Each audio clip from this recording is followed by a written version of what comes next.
ಅದನ್ನ ಈಗಾಗಲೇ ನಾನು ಸ್ಪಷ್ಟವಾಗಿ ಹೇಳಿದೆ. ನಮಗೆ ಮಾಹಿತಿ ಬಂದ ತಕ್ಷಣ ಅವರ ವಾಟ್ಸ್ಆ್ಯಪ್ ಚಾಟ್‌ನಲ್ಲಿ ಪರಿಶೀಲನೆ ಮಾಡಿ ಆಯ್ತಲ್ಲ. ಆಡಳಿತ ನೇಮಕ ಆರ್‌ಸಿಡಿ ನಿನ್ನೆ ಎನ್‌ಐಎ ಅವರಿಗೂ ಕೂಡ ಎನ್‌ಐಎ ಅವರು ಕೂಡ ಬಂದು ವಿಚಾರಣೆ ಮಾಡಿದ್ರು. ಅದೇನಾದ್ರೂ ಓಕೆ ಇದೆ ಆಸ್ ಪರ್ ಎನ್‌ಐಎ ಅವರ ನಿರ್ದೇಶನ ಏನಿದೆ ಸ್ವಲ್ಪ ಪ್ರಕಾರ ನಾವು ಮಾಡ್ಬೇಕಾಗುತ್ತೆ. ಯಾಕಂದ್ರೆ ಇದು ನಮ್ಮ ವ್ಯಾಪ್ತಿಗೆ ಮೀರಿರುವಂತ ವಿಚಾರ ಇರೋದು. So we are cooperating with the national investigating agency. ಏನೇ ಇದ್ರೂ ಕೂಡ ಹೆಚ್ಚಿನ ಮಾಹಿತಿ ಬೇಕಾದ್ರೆ ಅಥವಾ ಹೆಚ್ಚಿನ ತನಿಖೆ ಮಾಡಬೇಕಾದ್ರೆ ಅವ್ರ ನಿರ್ದೇಶನ ಕೊಟ್ಟು ನಾವು ಮಾಡಿ ಅವರಿಗೆ ಸಹಕರಿಸ್ತೀವಿ. ಈ ಸರ್ಕಾರಕ್ಕೆ ಸಂಬಂಧಪಟ್ಟಂತೆ ಅಂತ ಅಲ್ಲ ಸರ್, ಇದು ಕೇವಲ ಈ ಸಲ ಅಲ್ಲ sir, whatever it is. ಸರ್ಕಾರಕ್ಕೆ ಸಂಬಂಧಪಟ್ಟಂತೆ ಅಂತ ಕೇಳ್ತಿರಲ್ಲ. But Karnataka over the last couple of years sleeper cell ಆಗಿ ಕನ್ವರ್ಟ್ ಆಗೋದಕ್ಕೆ ಟೆರರಿಸ್ಟ್ ದಯವಿಟ್ಟು ನೋಡಿ ಇಂಥದ್ದು ಆ, ತಪ್ಪು ಸಂದೇಶ ಹೋಗೋದು ಬೇಡ ಸಾರ್ವಜನಿಕರಿಗೆ. ಯಾವುದೇ ರೀತಿಯಾದಂತ ಸ್ಲೀಪರ್ಸ್ ಆಗಲ್ಲ. ಈಗ ಇವರೆಲ್ಲ ಎಲ್ಲಿಂದ ಬರ್ತಾ ಇರೋದು? ಇವ್ರ್ಯಾರು ಕನ್ನಡಿಗರಲ್ಲ, ಕರ್ನಾಟಕದವರಲ್ಲ. ಉತ್ತರ ಪ್ರದೇಶದಿಂದ ಇರ್ಬೋದು, ಮಧ್ಯಪ್ರದೇಶದಿಂದ ಇರ್ಬೋದು, ಈ ಬೇರೆ ಕಡೆಯಿಂದ ವಲಸೆ ಇಲ್ಲಿ ಕೆಲ್ಸಕ್ಕೆ ಬರ್ತಾ ಇದ್ದಾರೆ. ಯಾಕಂದ್ರೆ ಇಲ್ಲಿ ನಾವು ಉದ್ಯೋಗ ಅವಕಾಶವನ್ನ ಕಲ್ಪಿಸ್ಕೊಡ್ತಾ ಇದೀವಿ, ಸೃಷ್ಟಿ ಮಾಡ್ತಾ ಇದೀವಿ. ಇಲ್ಲಿ ಅವರಿಗೆ ಒಂದು ಬದುಕು ಸಿಗುತ್ತೆ ಅಂತ ಬರ್ತಾ ಇದ್ದಾರೆ. ಅಂದ್ರೆ ಇವರು ಇಂಥ ಚಟುವಟಿಕೆಗಳಲ್ಲಿ ಇರ್ತಾರೆ ಅಂದ್ಬಿಟ್ಟು ಯಾರಿಗೂ ಗೊತ್ತಾಗೋದಿಲ್ಲ. ಅಂಟಿಲ್ ಅಂಡ್ ಅನ್ಲೆಸ್ ನಮ್ಗೆ ಯಾವ್ದಾದ್ರು ಒಂದು ಲೀಡ್ ಸಿಗತ್ತೆ. ಅದರಿಂದ ಇದೇನ್ ಸ್ಲೀಪರ್ ಸೆಲ್ಲು ಅದು ಇದು ಅಂತ ಇಲ್ಲ. ನಮ್ಮಲ್ಲಿ ನಮ್ಮ ಇಂಟ್ ಇರ್ಬೋದು ಅಥವಾ ನಮ್ಮ ಸಿಬ್ಬಂದಿಗಳು ಇದಕ್ಕೆಲ್ಲಾನು ಕೂಡ ಒಂದು ಆ, ಬಹಳ ಸ್ಟ್ರಿಕ್ಟ್ ಆಗಿ ಇದನ್ನ ವಿಜಿಲೆನ್ಸ್ ನಾವು ಮಾಡ್ತಾ ಇದ್ದೇವೆ. ವಿಜಿಲೆನ್ಸ್ ಆಗಿದೆ ಮತ್ತೆ ಯಾವ್ದು ಕೂಡ ನಮ್ಮ ಕರ್ನಾಟಕ ಸ್ಲೀಪರ್ ಸೆಲ್ ಇಲ್ಲ, ಮತ್ತೆ ಸ್ಲೀಪರ್ ಸೆಲ್ ಆಗೋದು ಇಡೋದು ಇಲ್ಲ. ಇನ್ನೊಂದು ಪೊಲಿಟಿಕಲ್ ಅಫೇರ್ಸ್ ಕಮಿಟಿ ಒಂದು ಸಪರೇಟ್ ಮಿನಿಸ್ಟ್ರಿ ಮಾಡಬೇಕು ಅನ್ನೋ ಒಂದು ಆಲೋಚನೆ ಆರಂಭ ಆಗಿದೆ. ಸೊ ದಟ್ ಮಿನಿಸ್ಟರ್ಗಳು ಹಾಗೂ ಕ್ಯಾಬಿನೆಟ್ ನಡುವೆ ಸಮನ್ವಯತೆಗೆ ಯಾವ್ದಾದ್ರು ಹೊಸ ಯೋಜನೆ ತರಬೇಕಿತ್ತು ಸರ್, ಅದಕ್ಕೊಬ್ರು ಇರ್ಲಿ ಅನ್ನೋ ತರ ಮಾತುಕತೆ ನೋಡಿ, ಅದು ಮುಖ್ಯಮಂತ್ರಿಗಳಿಗೆ ವಿವೇಚನೆಗೆ ಬಿಟ್ಟಂತ ವಿಚಾರ. ಆದ್ರೆ ಅದ್ರ ಬಗ್ಗೆ ಹೆಚ್ಚು ಮಾಹಿತಿ ಮುಗಿಯನ್ಸ್ ಸರಿ. ಕ್ಯಾಬಿನೆಟ್ ಎಕ್ಸ್ಪಾನ್ಷನ್ ಯಾವಾಗ ಆಗಬಹುದು ಅನ್ನೋ ಒಂದು ಸಾಮಾನ್ಯ ಪ್ರಶ್ನೆ ಈಗ ಎಲ್ರಿಗೂ ಕೇಳ್ತಾ ಇದೆ. ನೋಡಿ, ಈಗ ಆಗ್ಲೇ ಮಾನ್ಯ ಮುಖ್ಯಮಂತ್ರಿಗಳು ಇದ್ರ ಬಗ್ಗೆ ಸ್ಪಷ್ಟೀಕರಣ ಕೊಟ್ಟಿದ್ದಾರೆ. PCC ಅಧ್ಯಕ್ಷರು ಕೂಡ ಕೊಟ್ಟಿದ್ದಾರೆ. ಆದಷ್ಟು ಬೇಗ ಈ ಪ್ರಕ್ರಿಯೆನ ಮುಗಿಸಿ ಇದು ಸಂಪೂರ್ಣವಾದಂತ ಕ್ಯಾಬಿನೆಟ್ ಇದ್ರೆ ಆಡಳಿತಕ್ಕೂ ಅನುಕೂಲ ಆಗುತ್ತೆ.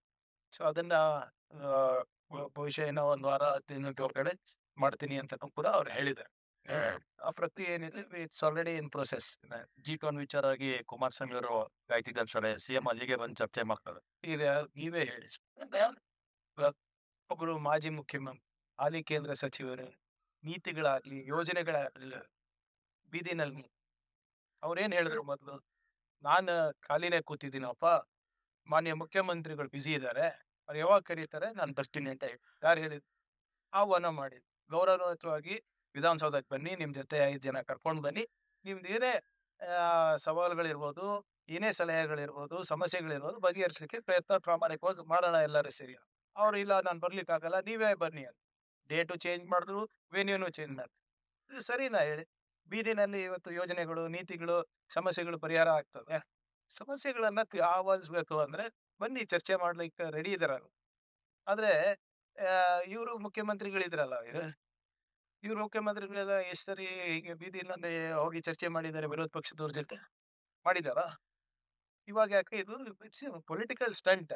ಅವರ ಹಿರಿತನಕ್ಕೆ, ಅವರ ನಿಭಾಯಿಸಿರುವಂತ ಜವಾಬ್ದಾರಿಗೆ ಅಥವಾ ಇವಾಗಿರುವಂತ ಜವಾಬ್ದಾರಿಗೆ ಸ್ಥಾನಮಾನದಲ್ಲಿ ಇದು ಶೋಭೆ ತರುವಂತ ರೀತಿಯಲ್ಲಿ ನಡ್ಕೊಂತ.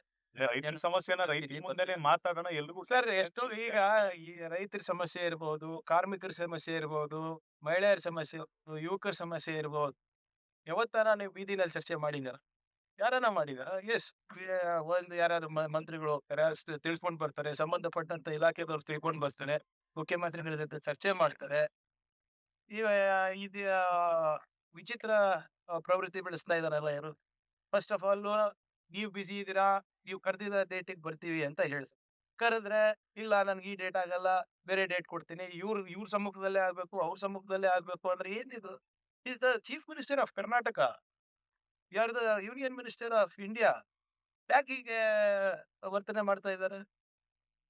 ಪ್ರವಾಸಿ ತಾಣಗಳಲ್ಲಿ ಜನ ನೀರಿಗಿಳಿದು ಸಾಮಾನ್ಯ ಹೆಸರಲ್ಲಿ ಹೆಚ್ಚಾಗ್ತಾ ಇದೆ. ಕೂಡ ಮತ್ತೆ ಕುಮಾರಸ್ವಾಮಿ ಅವರು ಮತ್ತೊಂದು ಪತ್ರ ಬರೆದಿದ್ರು ಟು ಟೇಕ್ ಅಗತ್ಯ ಕ್ರಮಗಳನ್ನ.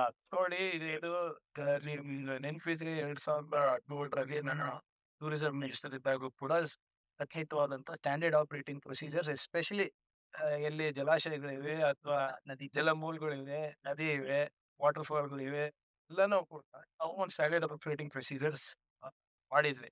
ಮತ್ತೆ ನಮ್ಮ ಕಡೆಯಿಂದ ಎಲ್ಲೆಲ್ಲಿ ಗಾರ್ಡ್ ರೈಲ್ಸ್ ಹಾಕ್ಬೋದು ಅದನ್ನು ಕೂಡ ನಾವು ಅಳವಡಿಸ್ಕೊಟ್ಟಿದ್ವಿ ಅವಾಗ. ಆದ್ರೆ ಏನ್ ಮಾಡೋದು ಒಂದೊಂದ್ಸರಿ ಆ ಈ ರೀಲ್ಸ್ ಮಾಡೋಷ್ಟರಲ್ಲಿ ಎವ್ರಿಬಡಿ ಇಸ್ ರೆಸ್ಪಾನ್ಸಿಬಲ್ ಸರ್. ನಾವು ರೆಸ್ಪಾನ್ಸಿಬಲ್, ಜನರು ರೆಸ್ಪಾನ್ಸಿಬಲ್ ಆಗಿ ಬಿಹೇವ್ ಮಾಡ್ಬೇಕಾಗ್ತದೆ. ಬರೀ ನನ್ನ ಮೇಲೆ ಅಂತ ಅಲ್ಲ. ಈಗ ನಿಮ್ಗೆ ನೆನ್ಪಿದ್ಯೋ ಇಲ್ಲಿ ನಾವೇ ಒಂದು ಅರ್ಧ ಪೇಜ್ ಮುಕ್ಕಾಲ್ ಪೇಜ್ ಅಡ್ವರ್ಟೈಸ್ಮೆಂಟ್ ಹಾಕಿದ್ವಿ. ಸೆಲ್ಫಿ ಕಿಲ್ಫಿ ಅಂತ ಪ್ರವಾಸೋದ್ಯಮ ಇಲಾಖೆ ಟು ರೇಸ್ ಅವೇರ್ನೆಸ್. ಏನೋ ಒಂದು ರೀಲ್ಸ್ ಮಾಡಕ್ ಹೋಗಿ ಅಥವಾ ಸೆಲ್ಫಿ ತಗೊಳಕ್ ಹೋಗಿ ಜೀವ ಕಳಿಸ್ಕೊಳ್ಳೋದು ಸೂಕ್ತ ಅಲ್ಲ. So everybody has to behave responsibly. Government also has to do enough build enough infrastructure to ensure people enjoy nature, but without harming themselves. ಜನರು ಕೂಡ ಜವಾಬ್ದಾರಿ ಇಲ್ಲಿ ಅವರಿಗೆ ಅಪಾಯ ಬಹಳ ಜವಾಬ್ದಾರಿ ಶಿಕ್ಷಣ ನಡ್ಕೋಬೇಕು.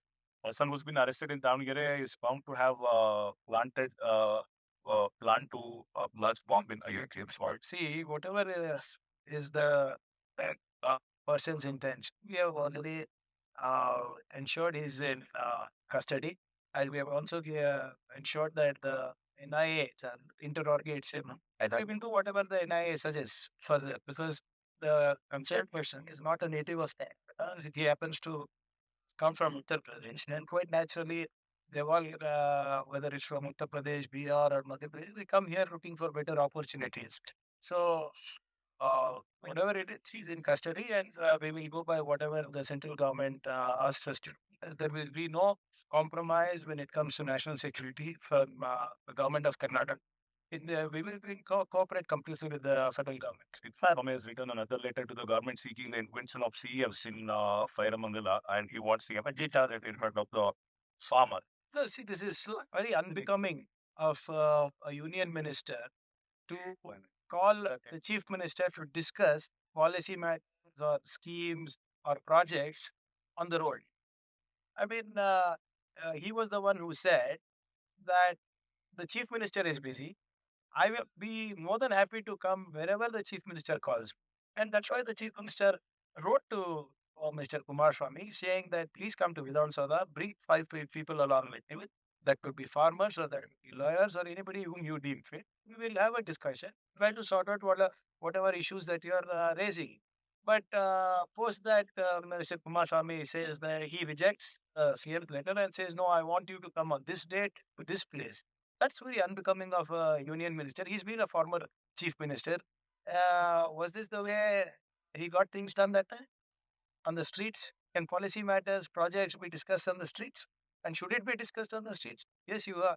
If you are well aware of the problems of the farmers, well aware of the problem of the people out there, please come and discuss. Who's stopping you? And being a union minister, you're not upholding the dignity of your chair, nor are you upholding the dignity of the chief minister's chair.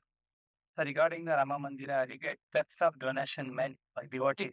So when is Prime Minister doing a Mann Ki Baat on this? The Pran Pratishthapan was done by the Prime Minister. Inauguration was done by the Prime Minister. How do you know that the Ram Temple donation misappropriation also money has not gone to him? Where is the Prime Minister's voice now? Where is Mr. Yogi Adityanath ji's voice now? I heard a statement yesterday. Do not